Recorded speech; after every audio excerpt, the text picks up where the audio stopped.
que é a dopamina intermitente também, que entra em relacionamento, a pessoa fica, quando que ela vai mandar uma mensagem? Aquela pessoa vai mandar uma mensagem. Essa é muito perigosa. Nossa, e se pode acontecer a qualquer momento, mas também não pode. É viciante mesmo. E ela fica com, né, a dopamina totalmente desregulada. Porque ao invés de trabalhar as relações com as outras pessoas e consigo mesmo também, que é a solitude, tá tratando a si mesmo super mal, porque é um medo de abandono. No caso da obsessão por uma pessoa, que a gente começa a ser romântico antes da hora e tudo, muitas vezes a gente tá buscando uma emoção que tá faltando na nossa vida. Você não tá buscando a pessoa, você tá buscando uma vontade de viver, que a gente não sente às vezes desde criança. O que falta é a gente reforçar esses caminhos neurais de bem-estar aqui e agora, de solitude, a solitude saudável, né? E a gente pode até falar um pouco sobre o desejo, a neurociência do desejo, que eu acho interessante. Que esse médico, neurocientista e psiquiatra, ele classificou o desejo como uma emoção negativa. Porque a gente tem uma crença de que... O budismo, né, prega isso, né? Que tudo vem do desejo, né? Todos os problemas vêm daí. Que é aquela crença de que se a gente não desejar algo, a gente não vai conseguir ter aquela coisa. Mas é mentira isso, né? É legal a gente saber o que a gente quer. Querer é diferente de desejar. Eu quero algo, mas beleza. Desapegar. Né? Desejar é você colocar muita emoção, muito pensamento em cima daquilo. Quando você deseja algo ou alguém, você tá colocando que você não tem aquela coisa. Então, a partir desse momento, você já tá vindo, muitas vezes, de uma emoção de falta, né, de algo. Então, você já vai partir, por exemplo, um relacionamento, a pessoa tá desejando outra pessoa, ela já vai abordar um relacionamento como querendo tomar algo dela. Então, ela não vai abordar de uma forma de entregar valor. Sei lá, por exemplo, eu desejo muito ir no podcast Inteligência LTD, eu quero ter a fama, a evidência. Provavelmente eu não seria chamado, ou se eu fosse chamado seria estranho. Mas se eu vier com uma perspectiva de entregar valor, eu vou lá ter uma conversa legal, vou entregar valor, vou talvez tentar passar uma mensagem boa e tudo, você fica mais calmo e você até pensa, na verdade, é bom pra todo mundo, é uma situação de ganho-ganho. Então você não tá, né, o desejo, né, quando você tem expectativa de algo também, olha que interessante, quando você tem expectativa de uma coisa, você já começa a aumentar a dopamina, na hora que você cria expectativa. Então beleza, vou comer um doce, sei lá, criou expectativa, dopamina começa a aumentar, das duas uma, ou aquilo não vai acontecer, o desejo não vai realizar, sua dopamina vai despencar abaixo dos níveis basais, ou vai realizar e ela vai diminuir. Então a ideia de você desapegar do resultado é você não atrelar, é você não ter expectativa. Então, quando você não cria expectativa de uma coisa, você não começa a aumentar a dopamina já em expectativa. Então, a dopamina, ela vem quando você é surpreendido. Então, é muito maior, é muito mais interessante. Você tá numa premiação e teu nome tá lá, você pode ganhar. Se você coloca muita expectativa naquilo, aquilo pode ser uma decepção absurda. E mesmo depois você consegue uma decepção. É tipo, conseguia isso, então... E agora? A dopamina diminui. Agora, quando você desapega e é surpreendido, aí ela aumenta mais e ela permanece por mais tempo. Você pode usar isso para se motivar. Ao mesmo tempo também tem que tomar cuidado com o cassino, né? Que é a dopamina intermitente também, que entra em relacionamento, a pessoa fica, quando que ela vai mandar uma mensagem? Aquela pessoa vai mandar uma mensagem. Essa é muito perigosa, porque nossa, e se pode acontecer a qualquer momento, mas também não pode. E realmente pode ou não pode. Então a pessoa é viciante mesmo. E ela fica com, né, a dopamina totalmente desregulada, pensando que ela atrapalha todas as áreas da vida dela, fica obcecada e tudo por aquilo. Você fala também sobre relacionamento, né? Qual que é a tua ideia de ser romântico antes de estar dentro de um relacionamento? Qual que é essa ideia? É porque realmente a gente assistiu tanto filme de Hollywood, da Disney, assim, que eles colocam o amor como uma batalha, como algo ansiogênico, porque prende mais a gente, né? Aquela emoção, até aquela preocupação, né? E a gente meio que aprende, reforça esses circuitos neurais assistindo muitos filmes assim, de uma visão que não é real do amor. Na verdade, a ideia, eu acho, do amor é o amor universal. Antes de você praticar o amor universal, até se um dia a pessoa for pai, que talvez seja a ideia do relacionamento, né? Muitas vezes, inicialmente, é construir alguma coisa, construir uma família, né? Talvez ser pai, ser mãe, enfim. Então, você praticar o amor universal é muito importante, até para você não ter esse egocentrismo, não ser um pai narcisista ou uma pessoa narcisista no relacionamento. Então, quando você é romântico antes da hora, muitas vezes você vem de uma perspectiva de tomar alguma coisa, não de entregar valor. né? Você está romantizando aquilo, desconectado da realidade, né? Quando a gente, isso é até interessante de falar, quando a gente rumina demais em pensamentos de obsessão por alguma pessoa, por alguma coisa, isso tende a desconectar a gente da realidade. Eu vou pegar um exemplo extremo aqui, esquizofrênico. Tá. Esquizofrênico, claro que é uma disfunção no sistema nervoso, o cérebro realmente tem um problema, tanto que a pessoa, ela desenvolve esquizofrenia na infância e adolescência, mas ela rumina tanto em pensamentos, e aquilo gasta dopamina mesmo, que ela chega a um ponto, né, de ter alucinações e delírios. Então, no caso da obsessão por uma pessoa, que a gente começa a ser romântico antes da hora e tudo, muitas vezes a gente está buscando uma emoção que está faltando na nossa vida. Você não está buscando a pessoa, você está buscando uma vontade de viver que a gente não sente às vezes desde criança. Então está depositando aquilo na pessoa e você rumina tanto em pensamentos que se desconecta da realidade. E aí quando você se desconecta da realidade, você começa a agir diferente, estranho. A pessoa percebe, né? No caso dos homens, muitas vezes a mulher é ainda mais perceptiva, ela percebe ainda mais, às vezes, as questões emocionais e de ação, de linguagem corporal. E aí o cara é rejeitado. E aí ele se frustra. Então é um ciclo vicioso, né? De ansiedade de performance, ruminação, desconexão e não conseguindo agir, né? E eu acho que é muito essa falta de praticar o amor universal. A gente busca também nos outros uma carência, né? Essa carência que a gente tem, a gente busca o que a gente não tem com as nossas relações, amigos, família. Então muita gente está tratando os pais mal. Nenhum pai é perfeito, né?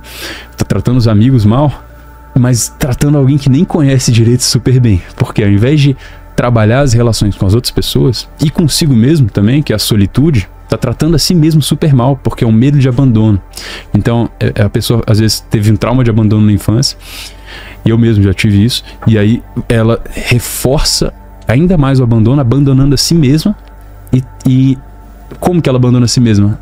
Investindo demais em um relacionamento com alguém que nem é um relacionamento ainda, ela acabou de conhecer, acabou de começar a sair.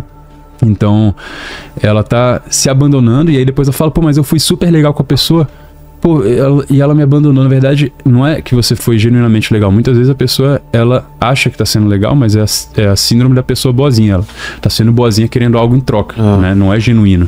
Ela quer tomar valor, né? O cara, não, peraí, eu vou pagar a conta, mas então você dorme comigo, né? Então não é genuíno, não tá sendo bonzinho.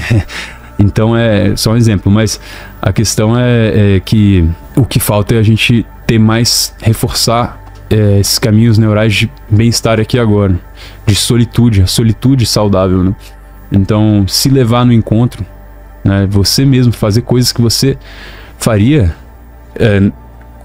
por exemplo, eu gosto da prática de, se eu vou no encontro com alguém, sei lá, eu faço algo que eu já faria de qualquer forma sozinho. Então, sei lá, um esporte, alguma coisa que eu já gostaria de fazer, beleza, eu chamo uma pessoa pra ir comigo, mas eu não tô fazendo aquilo só por causa da pessoa, eu já faria de qualquer forma, né? Então a relação consigo mesmo é a mais importante, e com as pessoas próximas, e aí sim, né, você vai entender mais sobre realmente o amor universal, e aí você pode construir uma relação com alguém não idealizada e mais inserida na realidade, né? Menos desconexa da realidade. A gente se desconecta da realidade com os nossos pensamentos, começa a idealizar as pessoas. Eu fiz isso demais, né, ao longo da minha adolescência. Hoje eu já percebo, quando eu conheço alguém, que eu já sei que ela se enquadra às vezes nos padrões idealizados na minha mente, que muitas vezes foi colocado pela sociedade, esses padrões, eu já observo, já percebo, caramba, opa, olha só, minha mente querendo me desconectar da realidade. Tá tranquilo, não é tão importante assim. Por que isso aqui é tão... E aí também eu acho que é muito importante ter um propósito. Eu fazia isso, eu não tinha um propósito na minha vida. Eu tava meio perdido. Eu tava caminhando para praticar uma medicina que eu não queria praticar. Nada contra, mas eu acho que muitos médicos hoje vão ser substituídos por inteligência artificial, porque eles estão só repetindo protocolos. E para mim, eu que sou TDAH, é pior ainda isso. Então eu queria fazer algo mais criativo, diferente, e que pudesse ajudar na causa base. Até eu acho que como eu fiz engenharia, antes eu sou engenheiro, eu acho que essa mente de engenheiro de resolução de problemas, eu queria trazer mais isso também para esse lado, né, de médico, assim. Então eu vi que eu ia ter que fazer isso, e eu falei, não, eu preciso me motivar a fazer algo diferente, né, para não buscar nos outros essa alegria e vontade de viver. Você também fala para não se apegar, não mendigar por atenção. O que significa isso? Não se apegar? Porque você acaba se apegando, né? Amigos, a namorada. Como que é isso? Eu acho que talvez o amor universal ele não seja um apego. Não. Né? Porque eu acho que se a gente ama alguém, sei lá, a ideia é você deixar a pessoa livre, né? Então a gente talvez tenha uma ilusão de que a gente tem algum controle sobre a pessoa. Então, por exemplo, se você vê alguém atraente na rua, né, eu vou conseguir ter algum controle sobre a atração da pessoa sobre mim, né? Eu tô na academia, eu vejo uma menina que eu acho bonita, eu vou agir de alguma forma ali pra ela me perceber e eu vou tentar virar o crush dela. Não existe isso. A gente não tem controle nenhum sobre o processo de atração, ele é muito mais forte, muito maior do que a gente. Então, acho que é muito mais sobre o desapego, deixar a pessoa à vontade no relacionamento também, deixar ela escolher. E isso envolve também, é muito difícil, né? É muito difícil, mas todo tipo de relacionamento, com os pais, tudo.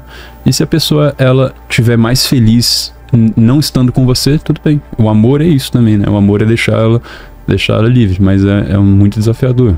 E eu ainda tô caminhando para isso, né? Deixar bem claro que você chega num ponto que você é um desapego saudável, né?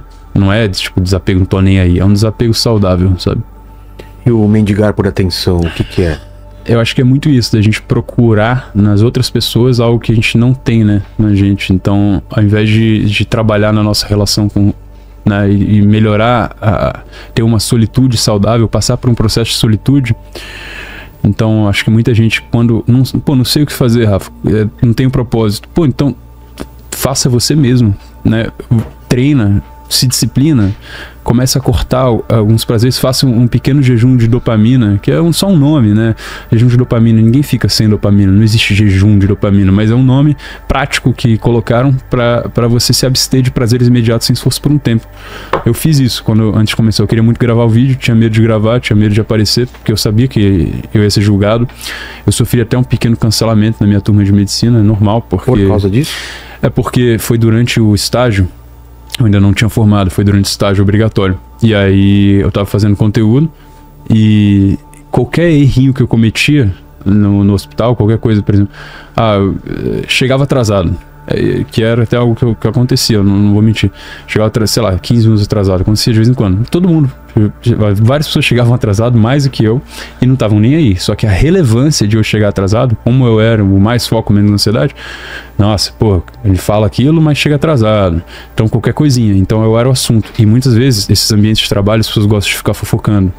A fofoca, ela é uma atividade bem dopaminérgica, porque você se sente melhor, você sente um prazer imediato ali naquele momento, se sente superior, mas você fica anestesiado com aquilo. Ao invés de usar para tomar ação, né, e mudar de vida, a pessoa prefere ficar fofocando, porque é confortável a curto prazo, só que a longo prazo é uma merda. E aí muitas vezes a pessoa ficava focando de outras e eu saía para ler, ou para editar vídeo, ou para escrever vídeo. Eu não tinha tempo, cara, o tempo é muito valioso, de todo mundo, e aí eu sabia, quando eu saía, eu virava assunto, cara. Eu sabia, mostrava meu vídeo e olha só ele aqui no shopping, olha ele de cócoras, não sei o que. Então, é difícil, eu sabia que eu ia passar por isso. Mas, cara, o preço, o que eu teria que fazer, eu ia ter que tomar um caminho que eu não queria fazer. Então, eu falei, eu vou ter que passar por isso. E a parte do que você fala também sobre discussões difíceis melhoram o relacionamento. As pessoas têm medo de conversas difíceis, é isso? Tem gente que evita. Conversas difíceis são atividades de baixa dopamina, né? Então, por exemplo... eu posso falar do meu relacionamento. Eu sou o cara que gosta de conversas difíceis e vejo que minha mulher evita conversar. Vamos ter que conversar de novo, né? Sim. Qualquer atividade que você não quer fazer, mas é importante, de alguma forma a longo prazo, geralmente são atividades de baixa dopamina. Por exemplo, tem que ter uma conversa difícil com essa pessoa, eu vou ficar evitando. Ou tenho que arrumar minha cama, por exemplo, tenho que organizar meu quarto. Aquelas coisas que a gente acha às vezes são inúteis, elas são atividades de baixa dopamina. Então, ao contrário, por exemplo, de você comer um doce, se eu comer aqui uma jujuba, eu vou ter um pico de dopamina, depois ela vai diminuir. Se eu tiver uma atividade difícil, uma coisa que eu não quero fazer, é uma atividade de baixa dopamina. Você tem uma queda de dopamina para depois ela aumentar de forma sustentada. Você tem mais tônus de dopamina. Então você vê cada oportunidade de coisa difícil para fazer, Você tá até, inclusive, fortalecendo uma região do cérebro chamada córtex cingulado médio anterior, que é a região da força de vontade e da vontade de viver. Você fica mais propenso a conseguir fazer coisas difíceis e engajar em coisas difíceis que são importantes a longo prazo, né? Mas eu também tinha isso quando eu namorava. Eu tenho 3 anos solteiro. Eu acho que também eu lembro de alguns momentos que era... Ninguém quer, né, ter conversa. A pessoa fala, nossa, lá vem ele de novo querendo conversar. Eu vejo isso também com o pessoal aqui, às vezes fala, vamos falar das coisas que dá pra melhorar. E o pessoal fala, é difícil, tem gente que não, as coisas se ajeitam sem precisar conversar. E eu gosto de deixar muito claro também as coisas, assim, ó, dá pra melhorar aqui, isso não foi legal, isso foi legal, sabe? E eu vejo que a maioria das pessoas evitam isso, né? E não sentem falta. Parece, né? Tem casos, talvez, é difícil dizer, né? Tem casos que às vezes sei lá, quando tem uma discussão com a minha irmã, às vezes ao invés de eu chegar lá e pedir desculpa e falar que eu já falei várias vezes alguma coisa, aí eu prefiro, eu vou tentar usar essa emoção pra mudar de atitude, né? Mas também tem outros casos, com certeza, você tem uma conversa importante, difícil ali, você vai evitar futuros pra se repetir, né? Então, com certeza, é importante ter conversas difíceis, eu acho. Total.